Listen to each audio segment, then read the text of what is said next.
Yeah, okay, we'll go to the next question. Because I forgot why we started this whole thing. But hang on, there's something unfinished. What we're talking about? Yes, baby, ask the question, yes. Even if I'm not part of the 8%, how can I still get pregnant? How can the soul still get to me? How does it work? Getting pregnant, no. You don't have to be part of the 8% to get pregnant. Pregnancy has to do with the earth game, not the soul game. Earth is all about survival. The species needs to survive. So getting pregnant is easy. Raising your children with ease, it helps to be in the 8%. Okay. So in order to become part of the 8% or the 10% or the 20%, we can change the numbers. They're just numbers. Simply tell your body why you had or why you're having children. That's all.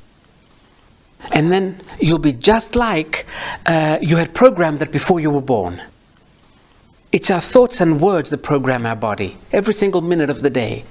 Okay, people that cannot have a lot of women these days cannot have children easily. That's got nothing to do with the souls. That's got to do with Mother Earth closing the wombs. Simply because Earth is going into another reality where survival will no longer be the issue. The game that we were playing up to now was called survival. But where we're going very soon, that will not be the game anymore. So there's no need for us to have so many people on Earth. So Earth is closing the wombs, that's all.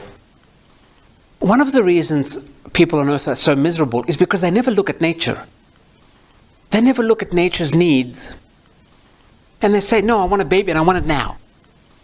Very soon we're going to have to start looking at nature and why nature is like this and why we are like this, because nature needed us to be like this. And then we won't be so miserable. We want someone to love us forever. Nature put love meaning this passion, this, that kind of love, the erotic love. She put it in us so one of us can get pregnant. I'm going to say something that most people won't agree with, but tough. Men and women have nothing in common. Absolutely nothing. And nature said, I've got to do something because I need one of them to get pregnant. So they go, here, give them love. Again, the passionate love. We're not talking about loving your neighbor. Even science will tell you that if someone tells you that they're in love with you more than 6 months after they've met you, they're lying. After that, they settle. Nature has put that 6-month period in there because she knows that in 6 months someone's going to get pregnant. We're okay. The species is surviving. All nature cared about up to now is survival of the species. Now that the species has survived, and now that we're going to the next evolutionary step, survival will no longer be an issue, so things are changing. Now, that doesn't mean you can't stay with someone for more than 6 months. You can, but stop fooling yourself that you're in love or he's in love or she's in love.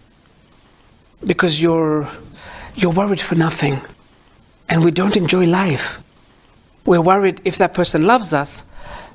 I'll give you a little example. I had a client, I was in Greece, she was Greek-Italian. It was on the phone. And she asked something about her, after about half an hour, she asked something about her husband. They had a 10-year-old child, which means they had been together for at least almost 11 years. And as she asked something about her husband, I think it was a business question, I saw something that I very rarely see. I saw that her husband actually loved her. And I said to her, look, forget the question, I have to tell you this. I rarely see this. Your husband actually loves you. Okay, she was happy with that. We went on with the reading. She calls me the next day. Yesterday you told me that my husband actually loves me. I said, yes. I forgot, but I said, okay, yes.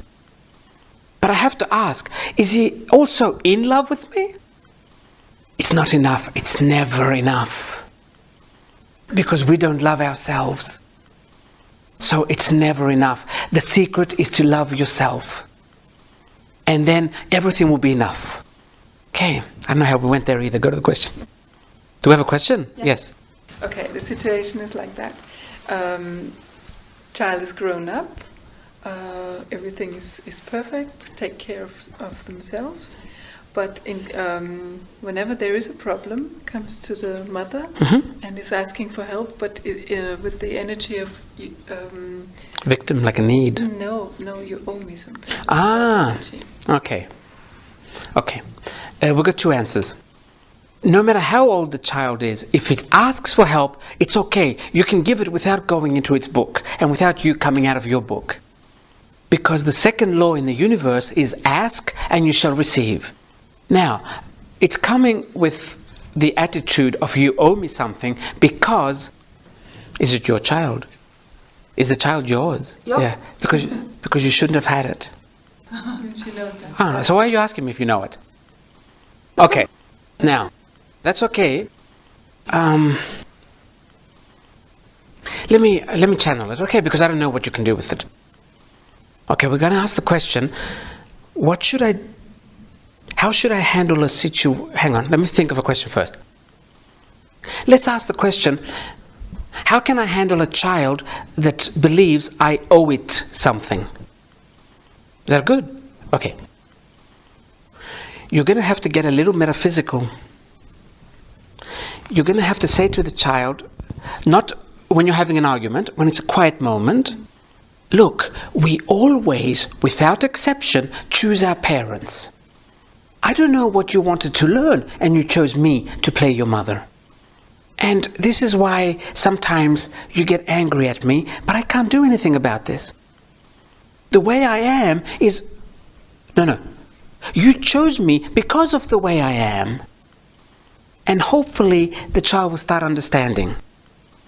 If it doesn't, it means it wants to continue playing the victim. It has that right. We can't do anything. Okay.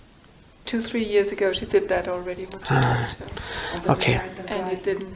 Okay. She or he wants to continue playing the victim. Baby, we can't change that.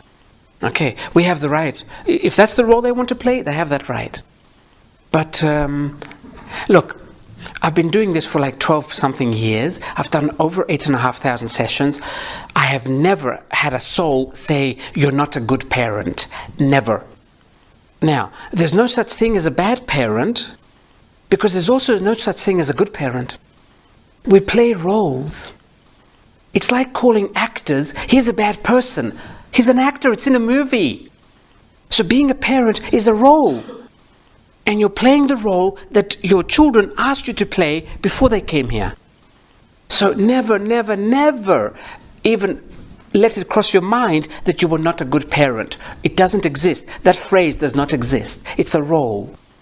Okay.